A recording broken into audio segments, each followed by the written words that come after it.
écoutez, on va passer au moment tant attendu de cette émission. Tout de suite, c'est l'invité de la semaine.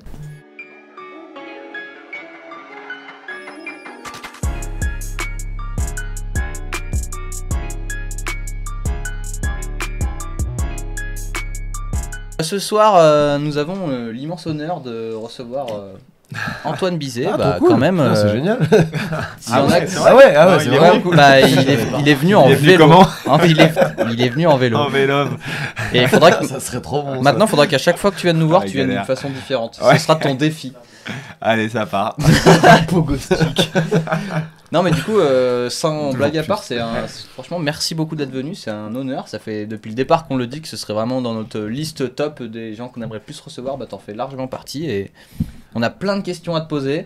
Dans le chat, surtout, n'hésitez pas. Il y aura un petit moment où ce sera vos questions, donc commencez à y réfléchir. Et en attendant, pour les quelques fous qui ne te connaissent pas, est-ce que tu peux te présenter rapidement ton nom, ton prénom, ton âge et où est-ce que tu vis? Alors, Bizet Antoine, 29 ans. Donc, sur la photo d'il y a 13 ans tout à l'heure, j'avais 16 ans. J'habite à Champagne-Mont-d'Or. Je viens de Versailles. J'aime trop les noms des villes. Tu vois, Versailles, ça fait tout de suite prout-prout. Et là, Champagne-Mont-d'Or, c'est aussi pas mal. Ouais, c'est bien Champagne. Ouais, voilà. Pas mal. C'est la chillance. Et, et voilà.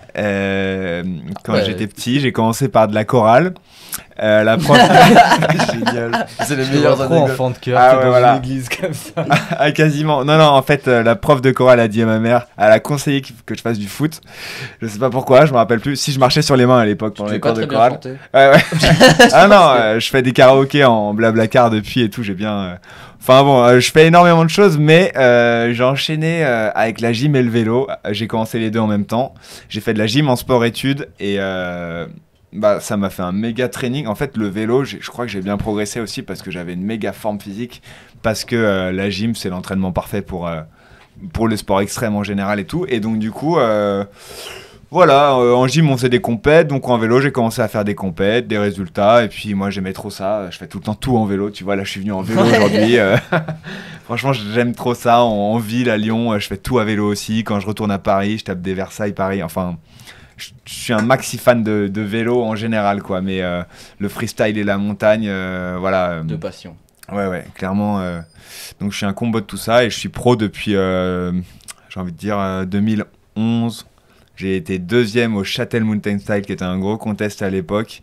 Je me rappelle que je m'étais cassé la nuque 2 mois et demi avant le Châtel Mountain Style et j'étais censé reprendre des études, arrêter le vélo et tout. On peut se casser la nuque déjà, tu vois, je viens de l'apprendre. Et pas mourir. Ouais. Être tétraplégique, C'est fou ça. T'as une chance sur 2 d'être tétraplégique quand tu te fais la blessure que je me suis putain. fait, donc j'ai eu de la chance. Et maintenant, je roule avec un protège cervical et à mon premier contest, ouais, c'est ça, ouais. Okay. C'est pour ça que je me pète souvent les clavicules aussi. Ça aide pas, mais vaut mieux ça que les vertèbres. C'est comment cette nuque? C'était une chute, c'était un truc, c'est pas en vélo. Et c'est une blessure à la con. Et clairement, j'ai vraiment pas eu de chance, mais je m'étais cassé la clavicule. Au White Style en 2011. Oh. Et après, c'était une barre de traction d'appartement où je faisais une traction. Enfin, ma clavicule commençait à être bien et je faisais un truc de gym. La traction renversement, je me suis retourné et la barre était mal attachée. La barre s'est cassée. Et je suis tombé sur la nuque sur YouTube. Non, mais le truc le plus con, alors que vraiment j'envoyais des doubles flips en vélo et toutes sortes de trucs et le danger, de temps en temps, il est là où tu t'y attends le moins, quoi. Là, ouais, j'aurais pu m'éclater, mais en tout cas, voilà, ça fait partie. C'est ce qui s'est passé, c'est ma life et je suis trop content d'avoir pu bien revenir de cette blessure et j'ai eu un contrat pro avec Kona Bikes en 2011 après mon résultat au Mountain Style et après j'ai enchaîné avec une 2e place pour ma première participation à la Rampage en 2012 et depuis ça ride à fond et j'ai des sponsors qui me soutiennent même si là j'ai pas de partenaire de vélo et que c'est pas aussi large, voilà. Moi, ma spécialité, j'aime trop les événements, faire du freestyle, faire des best tricks, que ce soit en slopestyle ou en freeride.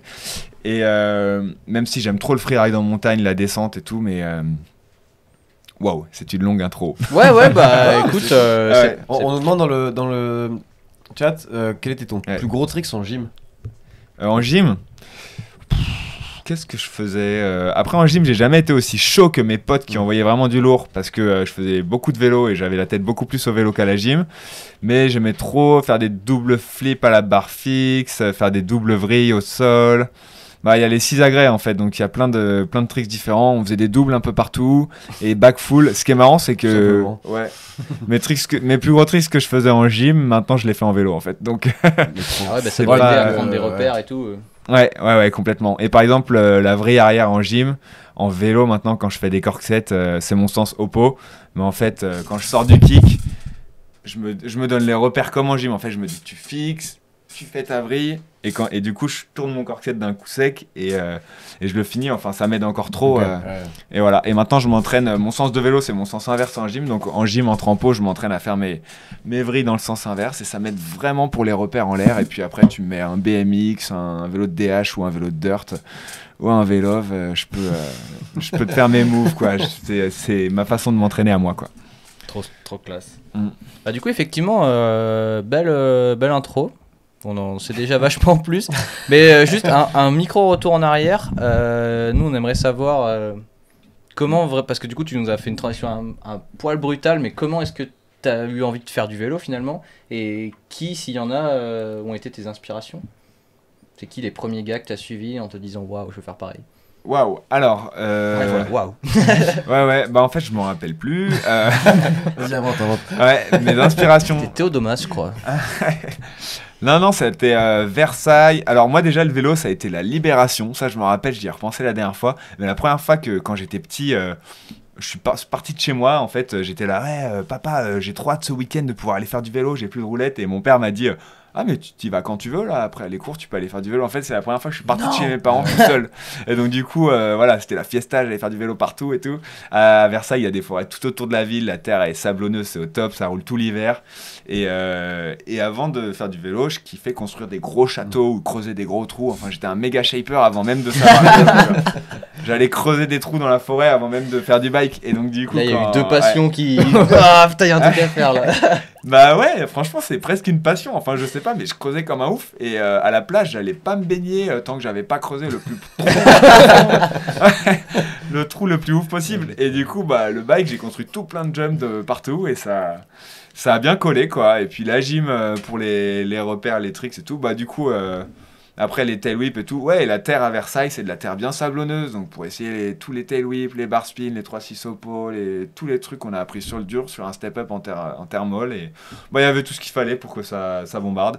Alors les inspirations, mon grand frère il faisait un peu de vélo avant moi, il regardait Cranked à l'époque, Cranked 4, c'est vraiment à l'ancienne, ouais. Et ouais, si, Cam McCall, ouais, les riders qui m'inspirent, c'est quand même Cam McCall et Darren Birklow, c'était les deux riders qui m'inspiraient le plus, clairement à l'époque. Après, il y a André Oulakondegui qui a débarqué et qui était très lourd aussi. Et voilà, je pense que là, j'ai dit les... Ah si, Robbie Bourdon aussi, alors je sais pas si vous voyez l'ancien, mais alors lui, excellent. Un rider de ouf aussi. Des trucs de malade aussi. Il se balargue. Aussi. Ouais, complètement. Les premiers gros flat spin en vidéo de freeride dans les New World Disorder à l'ancienne, c'était ouf. Robbie Bourdon, il a essayé de mettre dans des derniers, je crois, dans des terres grises. Et je crois qu'il a jamais posé, mais il était immense le flat. Ah ouais. Ah mais si, il l'a posé. Il y a eu une année dans New World Disorder où il s'explose plein de fois. Ça. Non, c'était pas en France. C'était pas en France. Ouais, c'était le truc qui doit faire 25 mètres. Ah ouais, vraiment énorme. Un gros truc en step down, tout naturel. Il a juste dessiné un kick sur un truc naturel. Enfin, vraiment ouf. Et il l'a plaqué à la perfection l'année d'après. Il y a une année où il fait plein d'essais et ça. Ah non, il y a une année où il fait un essai, il s'éclate dans la vidéo, et l'année d'après, il essaye encore 10 fois, et le 10e passe, mais impeccable, et vraiment incroyable. Enfin, il atterrit, il a des jambes tellement courtes, son vélo est grand, qu'il s'écrase, il rebondit, le vélo, il ressaute dans la recette, mais genre, ça passe, c'était ouf, quoi. Ouais. Non, gros move de l'histoire du mountain bike, ce gros flat spin, quoi. Et autour de chez toi, du coup, t'avais du monde un peu qui roulait, ou t'étais un peu tout seul, tu te débrouillais comme toi t'avais envie, et puis il fallait que tu t'inventes un spot et... Non, alors en fait il y avait un spot là où j'ai commencé le vélo, mais qui a été détruit quand j'ai commencé le vélo quasiment. Et donc en fait, il y a les anciens de Versailles, Bertrand Folshade qui faisait du street trial et Antoine Taillot, surtout Antoine Taillefer qui avait shapé le spot. Mais je roulais pas tant que ça avec eux parce que voilà, leur spot s'était fait détruire au moment où j'ai commencé. Après, j'ai commencé à construire avec mes potes. Okay. On était des kids qui connaissaient rien. On construisait des kicks vraiment ghetto, c'est-à-dire c'était un tas de bois avec juste un petit peu de sable dessus. Et les courbes, elles étaient trop serrées et on commençait à sauter plus de 5 ou 8 mètres et ça finissait en une grosse ligne à la fin. Enfin, on a tout découvert sur le tas avec des potes de mon âge, quoi. Alors que quelques mois plus tôt, il y avait tous les grands de la génération du dessus qui avaient un gros spot avec des gros virages relevés et tout. Donc toute la terre était encore molle et il y avait la forêt était déblayée aussi. Donc voilà. Mais c'est les anciens du coin et pour le coup, on a commencé avec mes potes. Non, moi j'ai chauffé tout le monde. Si, il y avait pas mal de kids de mon âge en 6ème. On était tous, on sortait de cours, on allait tous faire du bike. Voilà. Et aujourd'hui, il y a un énorme spot, non, sur Versailles. Il y a un gros spot en forêt. J'ai l'impression de voir des vidéos de temps en temps avec vraiment des énormes sauts. Il a été rasé l'hiver dernier. Ça faisait 10 ans, 2011 à 2020, peut-être 2021, mais là, il n'y a plus rien. Les gardes forestiers, après, ils détruisent régulièrement les spots. Et là, celui-là... le mec qui avait construit ses bosses, c'est moi. J'ai essayé de passer en scred, mais bon, voilà. Ouais, okay. En tout cas, j'avais construit des énormes jumps. Ils faisaient tous plus de 10 mètres de long. C'était une ligne avec 7 ou 8 sauts. Ça finissait par 2 jumps de 15. Okay. Et bah ouais, j'avais fait des kicks pas très hauts, assez discrets, en utilisant les mouvements de la forêt. Et bon, voilà, la ligne, elle était discrète. Elle est restée 10 ans. Mais là, je crois que les gardes forestiers, ils sont venus couper des arbres ou je sais pas quoi. Et au passage, ils ont mis un coup de tractopelle sur le truc. Ouais, alors que, mais en tout cas, elle a bien été ridée par un paquet de monde et c'était, enfin, justement, pas tant de monde que ça parce qu'elle était vraiment très grosse et très technique. Et vu que c'était shapé à la main et pas trop gros, ça faisait 10 mètres de long et les réceps, fallait se poser juste au sweet spot. Donc, vraiment précis et technique à rider. Et elle me manque franchement beaucoup cette ligne. Elle était vraiment top et j'espère en reconstruire une dans le même genre bientôt parce que c'était du lourd. Let's go. Énervé. Tu roulais quoi comme vélo à l'époque? C'était un tout suspendu, c'était un dirt? Ouais, non, ça roulait en Toussus.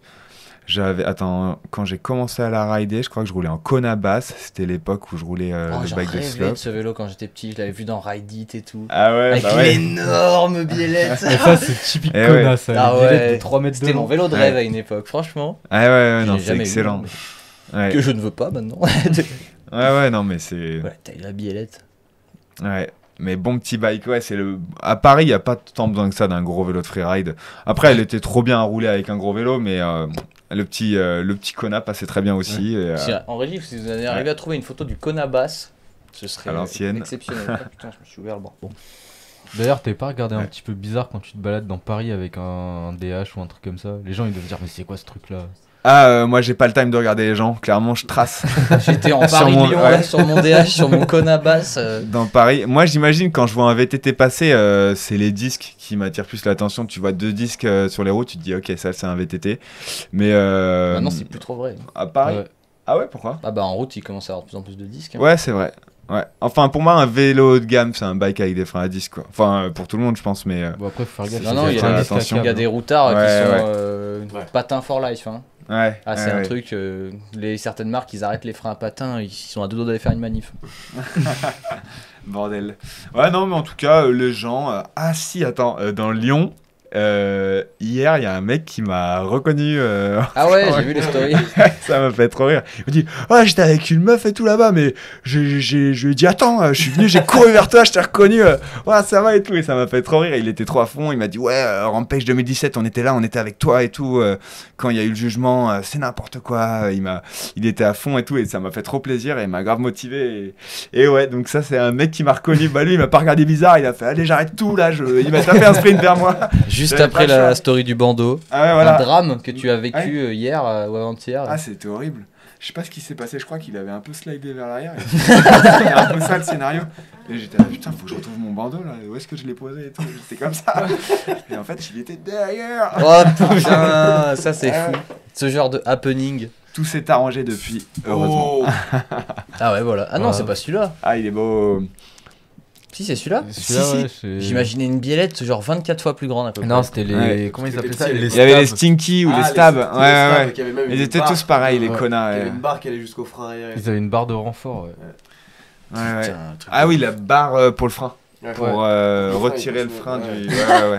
Le Stab suprême ou je sais comment ça s'appelle. Le bike de Fabien Barrel, à l'époque où il était champion du monde, 2004-2005. Grosse inspiration aussi, Fabien Barrel en vrai. Je me rappelle quand j'étais petit, j'avais pu rouler au bike park des Jets. On avait fait un cours où on avait roulé avec Barrel. Ouais. Il était à la station. Et Intersport Léger, c'est là où j'ai pris mes cours de DH avec Damien, le mono et tout. Et Damien, je l'ai revu il y a pas longtemps d'ailleurs. Bon travail. Celui-ci. Ah ouais, c'était cool. La taille de la biellette, j'avoue. C'est ça, c'est le Stinky, ça. Mais il y en avait un, moi, que j'avais en tête où genre je me demandais si la biellette touchait pas la selle, tu vois. Remarque si elle est bien basse, la selle là. Mais c'était les vieux, encore plus. Ouais, moi j'imaginais vraiment le. Stinky des années 2000, tu vois. Bah, c'était. Sous la régie. Bourdon, il roulait sur Kona, non? Ouais, carrément. Après, il est passé intense. Mais ouais, un bon moment de ta carrière, c'était le Kona Clump, l'époque lourde de la team Kona. Il y a un gars en commentaire qui dit qu'ils vont te construire une grosse ligne à Irini. Allez, ça part. Irini, excellent. J'accepte. Ouais. Ça part de là, let's go. Ouais, j'avoue. Bon petit spot de Lyon, j'y vais pas assez souvent, mais il y a de quoi, il y a tout un paquet de lignes pour bien arriver. T'avais roulé la Sarah quand ça roulait encore? Ouais, j'avais participé à la course une fois la sprint avalanche. Ouais, c'est ça. Et c'était cool. Et d'ailleurs, j'y vais toujours de temps en temps. C'est à côté de chez moi. Ça roule encore. J'étais allé une fois, c'était. Il n'y a plus grand chose. C'est un peu éclaté, quoi. Ouais, non, clairement, c'est plus trop la fiesta. Mais il y a quand même.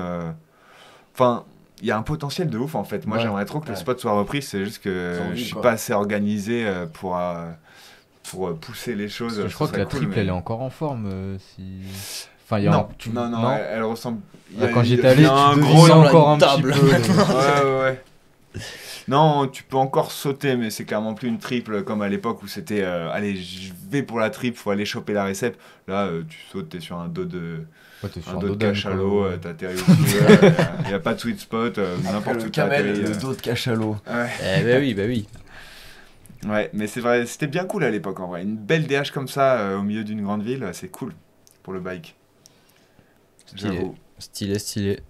Et du coup, bah ouais, en vrai, t'as répondu quand même à pas mal de mes questions. Ah mince. Et tu vois, non, mais c'est très bien, ça se fait naturellement, c'est le top. Et tu vois, juste une petite parenthèse, je te disais que 3 heures ça allait passer vite, il est 22h là.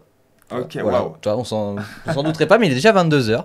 Du coup, mais pas de soucis, prenons le temps. S'il y a bien quelqu'un pour qui on peut prendre le temps, c'est toi. Mais du coup, parlons un petit peu de compétition, parce que t'en as quand même fait un max. Ouais, carrément. Et du coup, toi, principalement en VTT, plutôt type freeride. Tu as fait quand même pas mal en dirt à l'époque.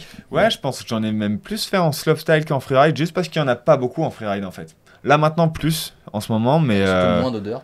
Ouais, du dirt. Ouais, après il y a le World Tour de slopestyle qui est cool, mais clairement en freeride, les plus gros événements, il y a des belles choses en gros freeride maintenant, et c'est là où je suis chaud aussi. Donc moi j'aime trop le freeride et j'aime trop le dirt, et du coup j'aime trop balancer mes tricks de dirt en freeride, donc...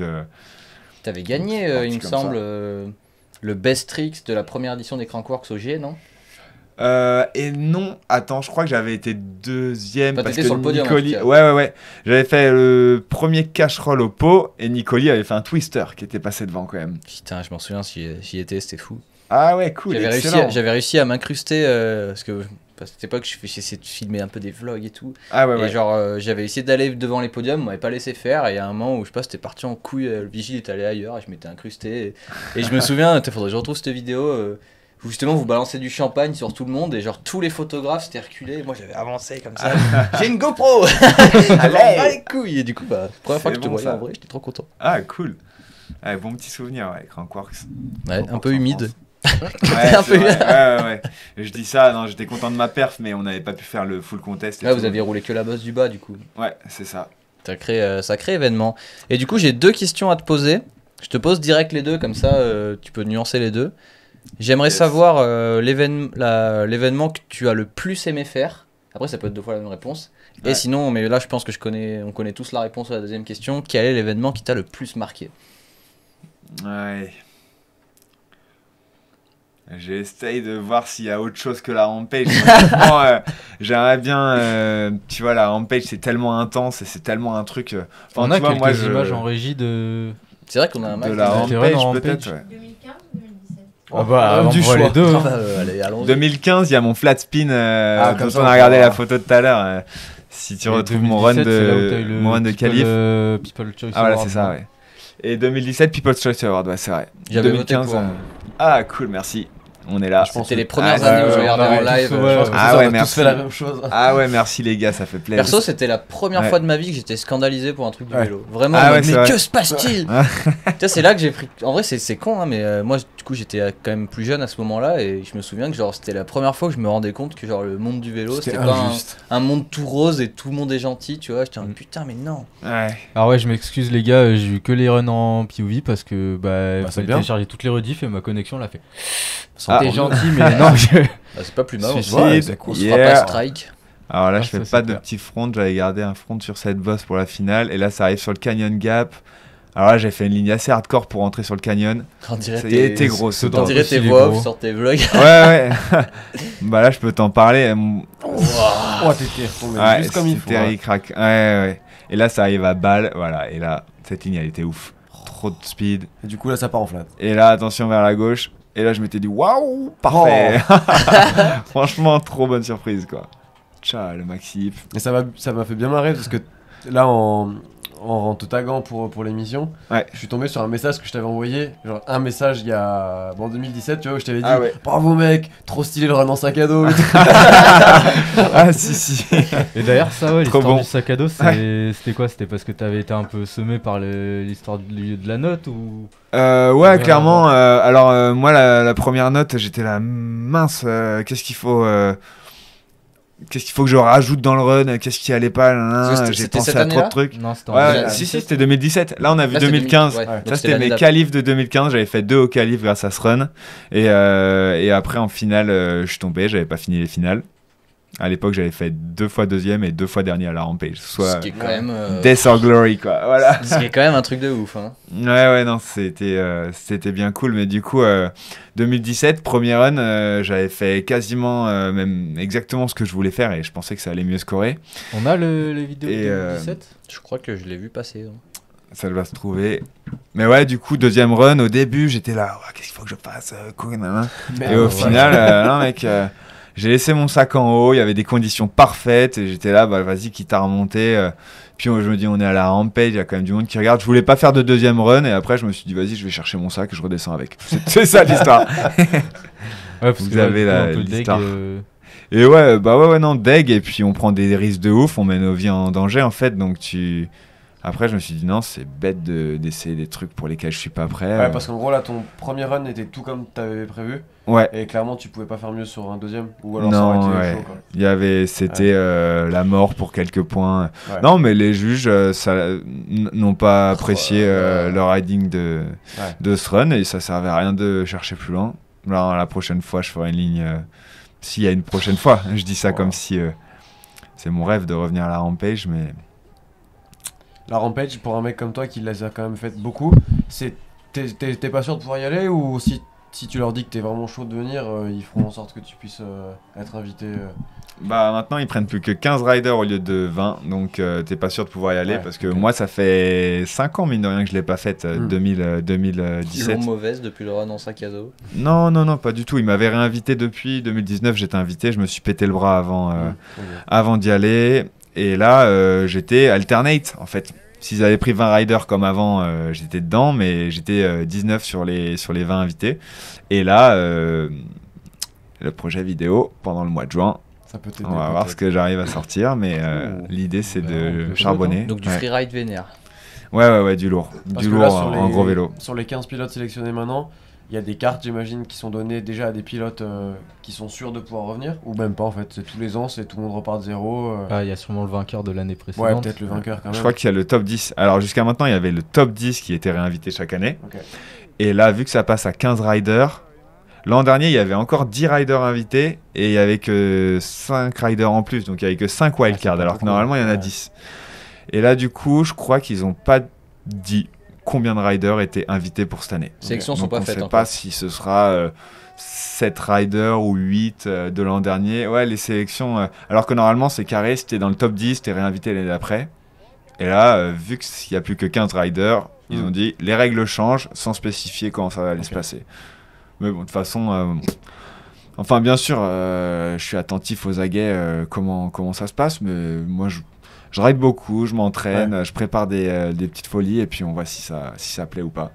Et comment ça se passe d'ailleurs tu reçois un MP de Red Bull ou... Ouais, c'est ça. Todd Barber, je le connais bien. Ouais. Ouais, tu peux participer à la Rampage et c'est l'organisateur des Proving Grounds aussi. Mais les Proving Grounds, c'est un contest freeride aux États-Unis qui était les qualifs pour la Rampage, mais là ça l'est plus. Sur des énormes modules en bois, non? Ouais, par marque. C'est incroyable. Il est dingue ce contest. Ouais. Il y a plein de modules, mais c'est comme un bon slopestyle à l'ancienne avec des gros modules. Et, enfin, les slopestyle, il y a 10 ou 15 ans, c'était comme ça roulait en gros vélo. Ouais. Les vélos de dirt, limite, c'était pas très cool qu'il y ait un vélo de dirt. Au slope, c'était les mecs qui faisaient des gros tail whip ou des gros barrel roll avec des vélos de DH sur des jumps pas tassés, les riceps ça slidait et tout. Et du coup, c'est ce qu'on retrouve un peu au Proving Grounds. Et il y a un contest, donc j'ai hâte d'aller checker ça. Putain, en tout cas, franchement, on te souhaite de ouf. On te souhaite de ouf de reparticiper parce qu'en vrai, déjà, ça fait plaisir d'avoir des Français et d'une part. Et franchement, je te le dis en toute franchise, moi, je te suis depuis trop longtemps sur les Rampage et tout. Et t'es un des premiers gars que j'ai suivi sur les Rampage et du coup, en plus, maintenant, t'es là, donc on peut que te souhaiter d'y retourner. Je suis content parce qu'on commence à recevoir presque tous les Français qui ont fait les Rampage à cette table-là. Ouais, c'est cool. Il y a combien de Français qui ont fait ça? Vinity, Yannick. C'est bon. Gracia, pour l'attraper, lui. Gracia, il nous a dit qu'il était chaud. C'est vrai? Excellent. Bon, compliqué de l'avoir, mais il y a Métayer. C'est vrai. Mais bon, pas évident de l'avoir, pareil. Mais bon. Ça se tente, hein. Il est méga intéressant. Alors lui, il a rien à voir avec n'importe quel autre type de rider, mais il va te raconter tout un paquet de trucs vachement techniques et tout. Je crois qu'il est testeur de matos pour différentes marques à Whistler en fait. Ouais. Et du coup, il fait trop de feedback. Alors à chaque fois, il te parle de réglages, de trucs, de telle marque, du nom, de la selle et des guidons et des trucs.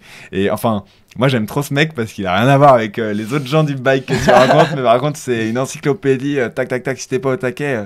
Je bois en général 4 ou 5 cafés avant d'entamer une conversation avec Rémi. Mais excellent gars, franchement, si vous arrivez à le catcher pour le mettre ici.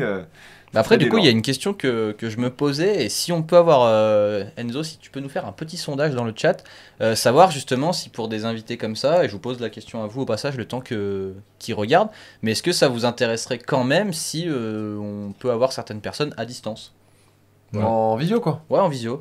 Est-ce que ça perd un peu de son truc parce qu'ils sont pas là, ou est-ce que vu que c'est des gens qu'on pourrait pas faire venir en temps normal, est-ce que ça le fait aussi? Donc dites-nous si ça vous... Parce qu'il y a beaucoup de monde par contre qui était ultra chaud de faire ça en visio, tu vois. Ça vraiment, là on pourrait avoir vraiment beaucoup de monde. On nous dit qu'il faudrait Vouilleuse, moi perso j'adorerais. Ouais. Parce que c'est une légende aussi, tu vois. C'est clair. Et contacte. Et tu vois, après on n'est pas obligé de faire 2 heures d'émission avec le mec, on peut juste faire notre émission et puis on le prend pendant une demi-heure, 3 quarts d'heure. On pose un iPad ici avec sa tête. Moi j'avais fait une présentation à l'école, j'étais malade à la maison et d'ici tu fais pas ta présentation, t'auras 0, tu viendras en rattrapage. Du coup, j'étais dans mon groupe, ils avaient ouvert l'ordinateur sur le bureau, comme ça il y avait ma tronche. Excellent, ouais. C'était beau. Donc voilà, s'il y a un petit sondage, invité à distance, voilà, on a le sondage et puis Casey Brown en visio. Et on a Pef aussi qui est rider ferry comme rider à la Rampage, qu'on a pas mis dans la liste, mais évidemment, il a participé plusieurs fois en plus, il a un bon paquet de fois. Hein. Je pense que Pef c'est un de ceux qui l'a fait le plus. Maintenant il y a Vinny qui est chaque année. Et puis Tommy G qui n'est pas français mais qui est francophone vivant en France, on va dire. Ça passerait bien aussi. Mais on peut le mentionner quoi, ouais. Exactement, et Pef, du coup, qui est un très bon pote de notre sponsor principal, donc peut-être que... Il nous avait dit, tu vois, il nous avait dit faites vos preuves et je lui dis de venir et... Là je crois qu'on a la preuve. Hein. ça y est, regardez. Non putain, en tout cas les Rampage, un truc de ouf. Toi, quelle est la première année où tu l'as fait? Tu l'as fait combien de fois? 5 fois. Et ça t'a fait quel effet, genre la première fois que t'as été invité? Genre où t'as dit... Genre, est-ce que ça a été une surprise ou est-ce que tu l'avais senti venir? Non, je l'avais senti venir, on en avait déjà parlé les années d'avant, depuis 2010. Attends, peut-être pas 2010. Non, 2011, on m'en avait parlé en fait de participer. 2011, je me demande si j'étais peut-être pas invité, mais j'avais pas pu. Non, je crois pas que j'ai été invité en 2011, mais les mecs m'ont dit plus tard qu'ils avaient déjà pensé à moi en 2011, donc je me suis dit bon bah c'est cool. Et vu que 2012, je sais plus ce que j'étais en 2012, mais j'étais à fond les ballons, j'ai bien ridé, j'étais en forme. Et du coup l'invite à la Rampage, ça arrivait assez tôt et j'ai fait yes. Mais c'était à l'époque où il y avait les invites au Red Bull Joyride aussi, les contests de Whistler, enfin tous les plus gros événements. C'était le moment où ma carrière elle explosait, donc en fait c'était une super nouvelle évidemment, mais il y avait plein de trucs qui se passaient en même temps, donc j'étais à fond les ballons sur tout et je me rendais pas trop compte ce petit moment de ta carrière où tout décolle et où tu te rends pas trop. Et finalement, ouais, pendant toutes ces années là où tu étais peut-être à ton meilleur niveau sur tous ces événements, sur le moment tu t'en rends compte, tu te dis là je suis à l'apogée du truc ou. Ouais, j'étais pas à l'apogée non plus, c'était le moment où tout décollait. Ouais. Mais ouais, l'invité à la Rampage, si je me rappelle, Todd Barber, Red Bull Rampage, ça m'a quand même.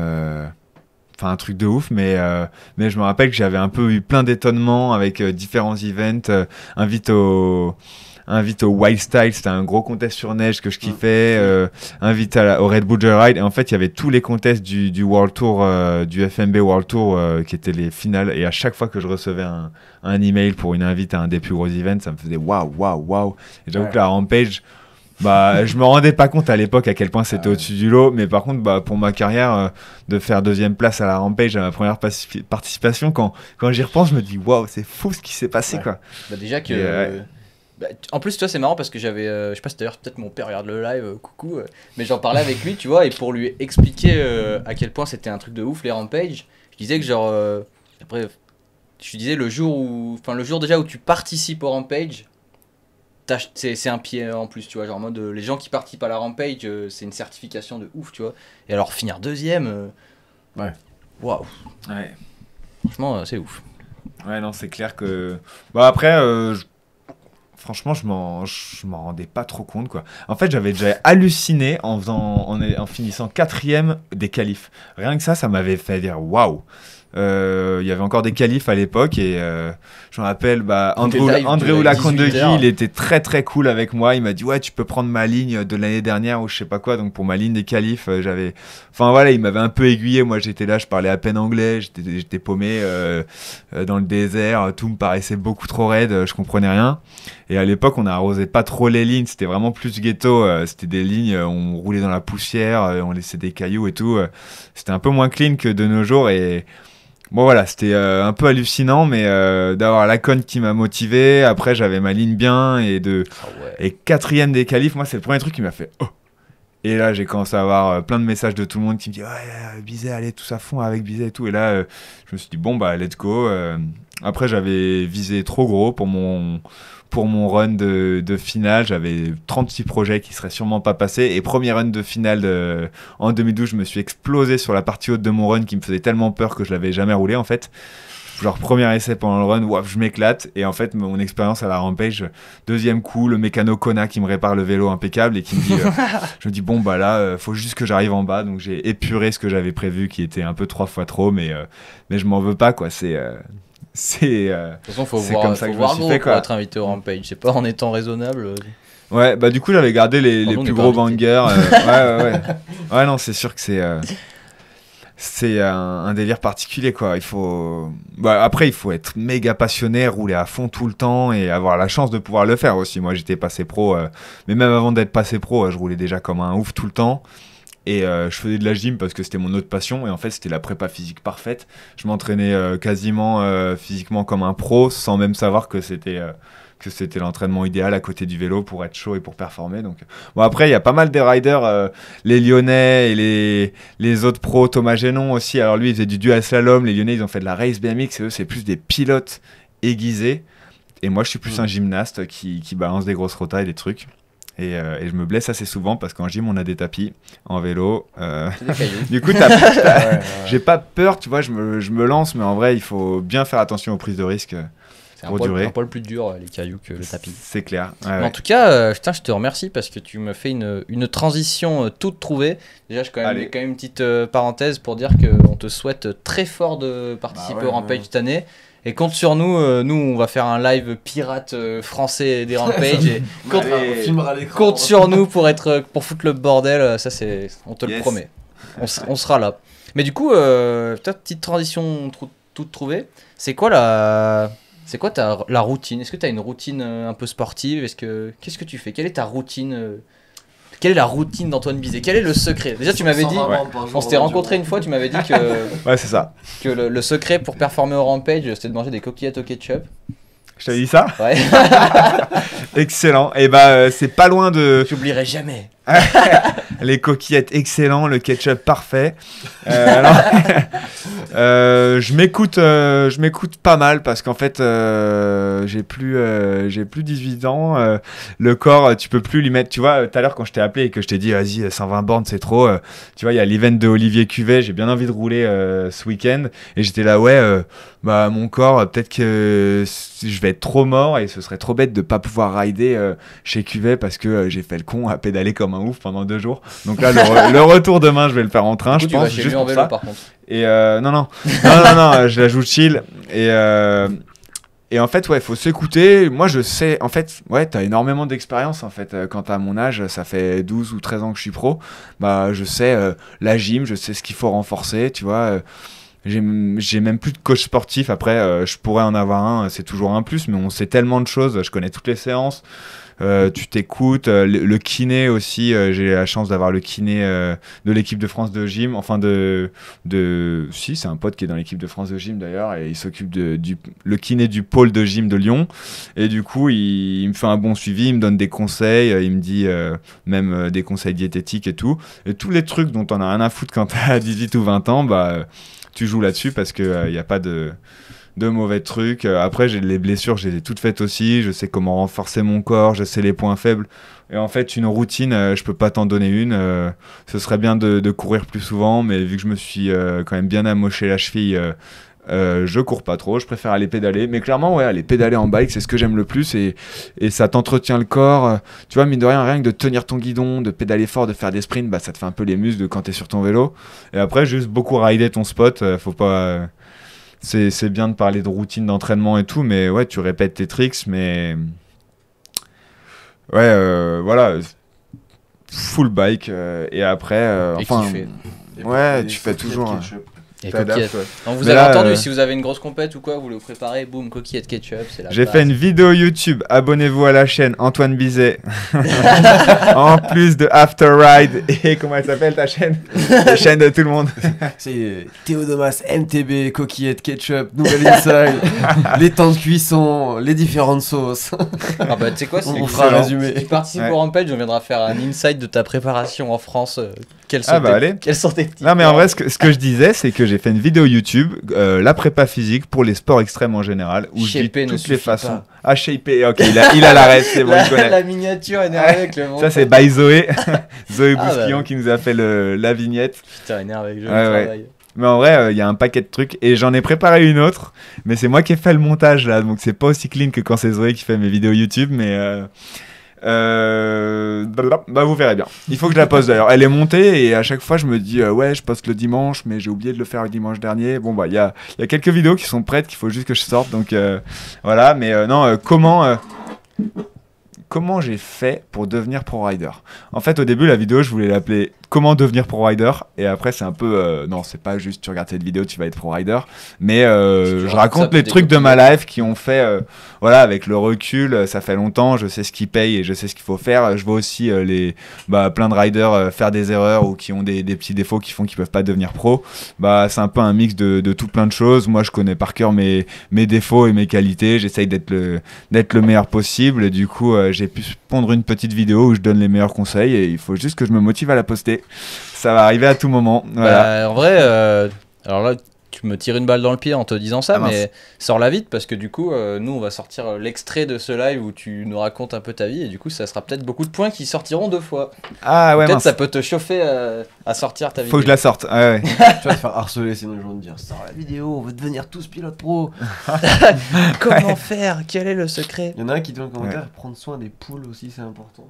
Excellent. C'est une private joke ou... Non, alors moi j'ai 6 poules dans mon jardin. Je m'en occupe. Ce matin, avant de partir, partir, je leur ai fait une soupe au potiron avec des bouts de peau de banane. Mais d'ailleurs, elles ont pas kiffé la soupe, donc j'arrêterai. Mais mais en même temps, ça n'est pas bien. Potiron, peau de banane, bon, voilà. Ouais, mais j'ai goûté la soupe périmée et j'ai fait, ouais, c'était bon, mais il y avait quand même un truc louche, je préfère pas la finir. J'avais fait 1 litre et je me suis dit, bon, c'est trop. Les chicken, ouais, voilà, les chicken, elles bouffent tout. Et même les poules ont pas mangé, ouais. Alors qu'il y avait des peaux de banane dedans, et pour le coup, les petites peaux de banane découpées en petits cubes, normalement, elles adorent ça, c'est la fiesta quand je leur drop ça dans le poulailler. Donc voilà. Mais en tout cas, moi, j'adore les animaux. J'ai eu à peu près tous les animaux que tu peux trouver dans une animalerie chez Truffaut ou quoi. J'ai eu des poussins déjà quand j'étais petit. C'est devenu un coq et une poule. Et en ville, t'as pas le droit d'avoir de coq parce que ça faisait trop de bruit. Mais là, du coup, j'ai que des poules. Et ouais, franchement, faut s'écouter quoi. En même temps, faut pas être 100% que vélo. Je sais qu'il y a certains pro riders qui étaient un peu trop focus vélo, qui se prenaient un peu trop la tête avec ça. Et en fait, ça te fait du mal. C'est important d'avoir d'autres centres d'intérêt et d'autres vibes. Voilà, je kiffe les animaux. La dernière fois, hier soir, j'ai mis un blanc de dinde sur ma terrasse juste pour que ça fasse une fourmilière. Je kiffe ça. Je fais un élevage de salamandres et tout. J'ai 29 piges, mais je fais ce qui me fait kiffer et je m'en fous de ce que pensent les gens. Je fais encore des châteaux de sable avant d'aller te baigner. Alors les châteaux de sable, pour les crabes, ça fait longtemps que je suis pas allé à la plage en vrai, mais c'est plutôt des gros spots de dirt. Maintenant que t'en parles. Des grosses lignes de dirt, des gros whips avec la recette bien raide et tout. En fait, fin de carrière, tu ouvres un zoo en fait. Bah après je suis un peu contre les zoos, tu vois. Mes salamandres, je les ai relâchés parce que vas-y, tu vas pas mettre des salamandres dans un saladier, c'est un peu triste. Mais non, en vrai, mes poules, ouais. Les poules, elles sont trop contentes. Mais même en venant en vélo aujourd'hui, j'ai vu un aigle. Enfin, j'ai vu pas mal d'aigles dans les petites routes là dans la campagne et des aigles qui chassaient des oiseaux et je kiffais. Je me disais, waouh, mais. C'est pour ça que t'as mis 6 heures. Je l'ai suivi, j'ai fait un détour de 20 km pour suivre cet aigle. Non, mais en vrai. Je vais vous trouver. Non, mais Mappy, en fait, tu mets Mappy venir en vélo et moi, il me faisait passer par des chemins avec des hautes herbes et des trucs un peu hardcore. Donc au début, je suivais Mappy et j'étais là, ok, trop bien, je prends le chemin le plus court. Et en fait, à la fin, c'était trop la galère, il y avait des cailloux et des trucs. Et du coup, j'ai fait de la route pour finir. Mais 6 heures, non, t'inquiète que j'aurais pas pu mettre 5 heures, quoi. J'ai juste tout donné et j'étais complètement mort et ça a fait 6 heures, quoi. Beaucoup trop chaud. Après, je peux retester avec un vélo de route ou quoi la prochaine fois, mais bon. Je trouve ça plus drôle de venir avec un vélo de DH. On verra. En tout cas, nous, on avait tous les yeux comme ça. Ah oui, quand j'ai vu le vélo, je me suis dit, quoi Moi, j'ai regardé, j'ai vu une story. Il y avait un moment, c'était genre il y a 4 heures. Tu sais, ok. Ah, quand j'étais à Lyon, bah ouais. Ah, mais t'as capté que je venais en vélo ou pas quand t'as vu la story? Bah, moi j'ai vu la story, je fais bah, il fait un petit tour de vélo. Après, Hugo, il me dit ouais, il vient en vélo. Moi j'ai vu la story, je me suis dit j'espère qu'il a pas oublié de venir, tu sais, genre. Et en fait non, c'était vraiment c'était le départ. Oh putain, incroyable. Et du coup pour rester un petit peu dans cette phase d'entraînement, après on te pose quelques questions un petit peu plus amusantes qu'on pose un peu à tout le monde. On a vu que tu t'entraînais à WeRide. Ouais, pas mal, ouais. WeRide, du coup, qui est un spot à Lyon, un bike park indoor dans lequel vous pouvez trouver du pump track, des bosses de dirt, de l'airbag. Et il faut savoir que WeRide est partenaire de notre émission aussi. Excellent. Et du coup, je leur ai envoyé un petit message ce matin en disant, oui, Antoine qui vient, est-ce que ça vous dit pas de faire gagner un petit quelque chose vu qu'il est là? Et ils nous ont gentiment proposé de nous faire gagner des places, 4 entrées WeRide. Donc il m'a dit, tu les fais gagner comme tu veux. Et du coup, moi, je pense que le mieux, c'est de les faire gagner par 2. Comme ça, bah voilà, celui qui gagne, il peut amener son pote ou sa copine ou n'importe quoi, son copain si c'est une fille qui gagne. Et du coup, on va procéder de 2 façons différentes. Première, là, on va faire gagner 2 maintenant. Un petit tirage au sort, tout simplement. Donc pour ça, il faut juste, hop, je mets ça à fond. Il faut juste avoir participé, mis un message dans le chat au moment où je fais le tirage. Donc déchaînez-vous dans le chat si vous voulez gagner des entrées pour WeRide à Lyon. C'est maintenant. Mettez-nous des petits messages. Et en attendant que ça arrive, parce qu'il faut savoir du coup là, vous allez voir que ça prend un petit peu de temps, mais c'est parce qu'on a un petit peu de délai volontaire pour préserver la connexion, pour être sûr qu'il n'y ait pas de coupure. Mettez dans le chat vos sauces de pâtes préférées. Ouais, voilà. Vous mettez la chance de gagner des places à WeRide. Votre sauce de pâtes préférée. Et on en choisira une au hasard. Pensez à ceux qui n'ont pas une bonne connexion. Ouais, justement, mais plein de messages. Et décidément, Pesto. Hugo, je suis là. Et du coup, putain, mais c'est la soirée des transitions parce qu'on parle de pâtes. Et du coup, quelle est pour toi la recette d'une session parfaite? La recette d'une session parfaite? Ouais, on parle cuisine là. On parle de bouffe. Alors attends, une session parfaite. Petite fourmilière. Grosse bosse entre les deux. Ouais. Je bouffe. Non, alors attends, la recette. Attends, moi je mange. Non, mais en fait, ça parle pas de bouffe, c'est vraiment la composition d'une. Ah, ok, on parle pas de bouffe. Non, oui, la recette d'une session. Ouais. Qu'est-ce qu'il te faut dans ta bonne journée ta bonne session de vélo, comment elle se déroule, quoi. Moi j'aime trop rider un spot que pas pour la première fois parce que tu peux pas bombarder les plus gros tricks, mais genre les 2 ou 3e sessions. Par exemple la jam au Serlin Trail, j'aurais vraiment aimé être là, je pouvais pas être là, j'étais à un autre truc, mais clairement un spot que tu connais sans trop le connaître, là clairement la Godzilla de Serlin, je sais même pas si je l'ai déjà roulé ou pas encore, j'ai tellement vu en vidéo que j'ai l'impression que je la connais déjà. Après elle est facile à prendre en main, en 2-3 descentes c'est bon quoi. Ouais, j'imagine, je vois bien que ça flow bien. Et du coup bombarder des tricks sur une ligne que t'as bien et voilà, une grosse session, gros tricks à gros vélo en gros. La nouveauté, que t'aimes bien changer tes habitudes. Et un spot que t'as pas trop l'habitude de rouler. Ouais, la dernière fois justement avec Zoé, on était à Paris, on est allé rider un nouveau spot que je connaissais pas et clairement, trop bonne session toute l'après-midi. Voilà, découvrir des nouvelles lignes. Mais des bons spots de freeride à l'ancienne où tu t'amuses avec un gros vélo, tu vas schlarper dans des virages où tu scrubs la ligne et tu peux te mettre des tricks si tu veux ou tu kiffes juste en cruisant. Voilà, une bonne ligne. Après, je sais pas si la recette d'une session parfaite. Une pincée de soleil, peut-être. Même pas, parce que quand il est très chaud, le soleil, il faut pas qu'il flotte non plus, mais... Ouais, c'est pas encore, moi, quand il fait un peu gris, en vrai, c'est vrai qu'il fait bon. Quand il fait gris, ouais, moi j'aime bien quand il fait plutôt frais, genre t'as froid si tu rides pas. Ça, c'est un truc de parisien, mec du Nord, mais clairement, j'aime trop. Et à Paris, je me faisais des sessions dans la Gadoue, en Marseille-Ion, genre il y a 10 ans, et je m'en fous, parce qu'en fait, si tu meurs de froid, quand ça se caille en hiver... D'ailleurs, tu roulais beaucoup en Marseille. En truc un peu type, comment dire, NBA et tout, avec des gros Marcel. J'ai kiffé trop, les Marseille-Ion, c'était les trucs de la collection surf. Justement, à Arcachon, il y avait un shop de surf qui vendait du Ion, et en fait, c'était la collection surf, mais à l'époque, je captais pas que j'étais censé... porter du matos vélo et je portais les gros Marcel de surf et c'est trop bien pour bombarder les tricks et puis pour gérer la street credibility aussi, on était là quoi. Et du coup j'avais fait une maxi session Gadou à Versailles, il faisait à peine plus de 0 degré et on avait shooté ça avec Jules Langeard, mon pote caméraman avec qui j'ai grandi et je shootais pendant un peu toute ma carrière et voilà quoi, maxi session dans la boue. En fait je kiffe que ça caille, mais si t'es tellement chaud. En fait, moi, quand je suis trop chaud... Parce que quand t'es bouillant et que t'es à température normale. Quand t'es bouillant et qu'il y a du soleil, t'as beaucoup trop chaud. Ouais, c'est vrai. Et j'aime bien, mais clairement, si ça caille, ça me dérange pas non plus. Parce qu'au pire, tu mets des gants si tu veux pas avoir froid aux mains et tu te balargues. Moi, enfin voilà, je suis maxi hyper actif. Tu vois, aujourd'hui, j'ai fait 125 bornes de vélo. J'ai 2 voitures chez après, moi. là, J'ai pu venir en caisse si je voulais. Mais là, juste... ouais.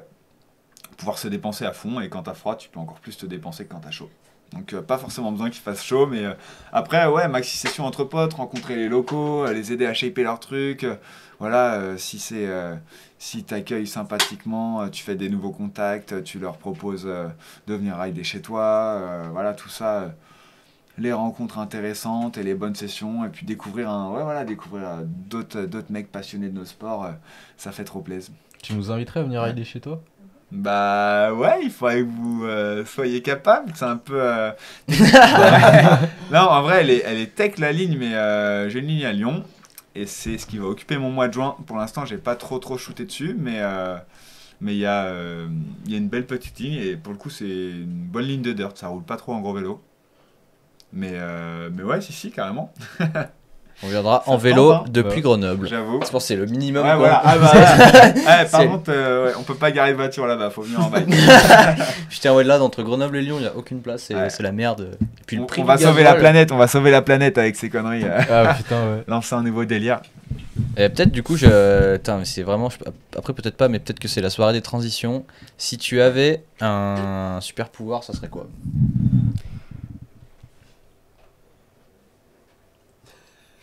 Meubler un petit peu. Un super pouvoir. Je sais pas moi, un super pouvoir. Attends, là je suis censé avoir une T'aimes idée. Les animaux. Non, c'est une Thomas Lemoine, il a dit qu'il voulait parler aux animaux. Ah ouais, ça ce serait cool. Et les 2 fois, il nous a dit ça. Ouais, mais j'aime bien aussi le côté les animaux. T'essayes de deviner ce qu'ils pensent sans pouvoir leur parler, donc ce serait pas forcément ça non plus. J'aime bien analyser le comportement des artistes. Non, ouais, à la limite, en parlant de Thomas Lemoine, savoir chanter correctement, parce que on a fait des tentatives de rap. Là, j'ai encore fait une story où on rappait ensemble en Nouvelle-Zélande, et genre, moi, je suis clairement pas trop doué. Alors que Thomas, il arrive à créer ses propres musiques, à créer des trucs et tout. Tu nous as dit que t'es fan de karaoké. Là, là, je suis à deux doigts d'envoi de commencer à prévoir la prochaine session ici avec lui. Ok, clippez ça, tout le monde, là, ça va sortir. Ok. Grave. Ah, le super pouvoir de faire de la musique bien stylée comme fait Thomas, c'est quand même lourd. Putain, c'est beau. Et un petit compliment au passage. Ça... Bah ouais, mais c'est vrai que. Alors là, du coup, c'est aussi c'est la soirée des transitions, mais c'est également la soirée de l'autopromo. Si vous allez voir notre vlog qu'on a fait à Marseille, on a mis plein d'images du concert de Thomas. Et franchement, c'est une bête de scène. Il est trop fort. Genre, l'ambiance qu'il a mis et tout, c'était. Franchement, choqué. Donc, ouais. Ouais, en fait, ça avait l'air très lourd. Ouais, carrément. Ouais. Je suis sûr qu'en France, en plus, ça marcherait trop bien. Genre, tu sais, plein de gens qui le kiffent, Thomas. Tu vois, ah ouais, je pense. Ouais, c'est sûr, ça va venir, je pense. Et du coup, pour savoir ce qu'elles aiment manger. Pas la soupe au potiron. Ouais. On va finir. Oh, il y en a 2 qui se sont fait ban là. Ah non, qui ont bloqué des termes. Néné. 2 petites questions encore pour finir. Est-ce que tu as un message à faire passer? Bah, kiffez sur vos bikes et n'hésitez pas à shaper, à bombarder. Attends, là, je suis parti dans un délire. J'essaye de répondre direct à la question. Mais 70%, 80% des gens nous disent de shaper. Hein. C'est la réponse. Ouais. Faites-vous plaisir. Bah, ouais. En fait, il y a trop de riders qui shapent pas. Bah, si vous shapez pas, faites du skatepark. Hein. Regarde, Thomas, il a été full skatepark et tout. Il a son spot à lui aussi, mais il passe full time. Voilà, moi j'ai de moins en moins de temps de shaper. Et en fait, c'est même pas que j'ai pas le temps, c'est que je me donne pas le temps. Tu vois, je suis toujours à droite à gauche à faire des trucs. Mais j'ai hâte, justement, pendant le mois de juin, pour mon projet, il y a un paquet de trucs que je vais shaper pour mon projet vidéo. Et ça fait vraiment plaisir. Et même, c'est un bon moyen de progresser parce que tu fais des spots adaptés. Ça y est, on a hâte de voir, du coup. J'ai failli acheter une rampe de FMX pour le projet, mais finalement... C'était trop petit. Ouais. Voilà, exactement. Je vous le dis, c'était trop petit. Ouais. Non, mais ouais. Bah, quand on aura des infos, on vous les donnera, bien évidemment. Comptez sur nous. Ah, mais tout le monde dit rider et shaper. Bah, faites des karaokés aussi, on va bosser le truc sérieusement. Parce que là... Venez, préparez-vous pour la prochaine tournée Lille Moine, Fit Bizet, ça va... Ah ouais, c'est ça. Ça va envoyer. Et du coup, alors là, c'est la dernière question, et c'est un petit peu la question traquenard. Qui est-ce que tu aimerais voir dans notre émission? Qu'est-ce que tu recommandes pour notre émission? C'est un peu le traquenard parce qu'après on peut s'en servir à des fins. Ouais, c'est ça. On prendra le bout où tu dis, on enverra ça à la personne, donc du coup c'est un peu. Forcément. Et encore, on n'en est pas encore à la phase où on te demande d'envoyer un message, tu vois. Ça pourrait.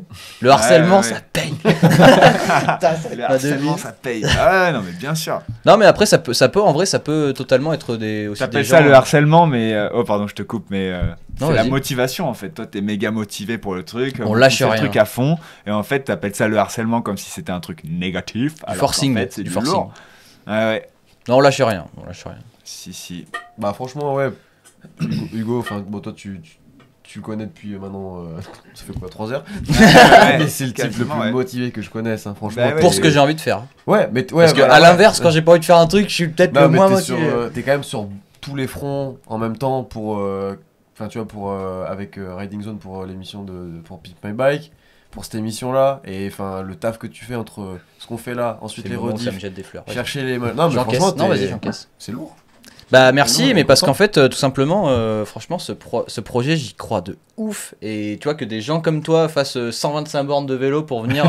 bah, tu vois, ça m'encourage dans ça, parce que je me dis, franchement, tous les gens qu'on a, là quasiment les gens qui nous faisaient rêver quand on était plus jeunes et tout, disent que notre projet c'est de la bombe et qu'il faut rien lâcher, et bah ça motive de ouf. Et franchement, il y a trop de choses à faire, on n'a pas encore de moyens pour payer des gens à travailler, donc forcément on est une petite équipe, il y a une équipe derrière également qui est là, qu'on big up très fort, qui mettent un gros coup trop stylé à la régie ce soir, et bah, sans ces gens là on n'y arriverait pas, et du coup bah, forcément on est obligé de faire le travail de beaucoup de personnes à la fois.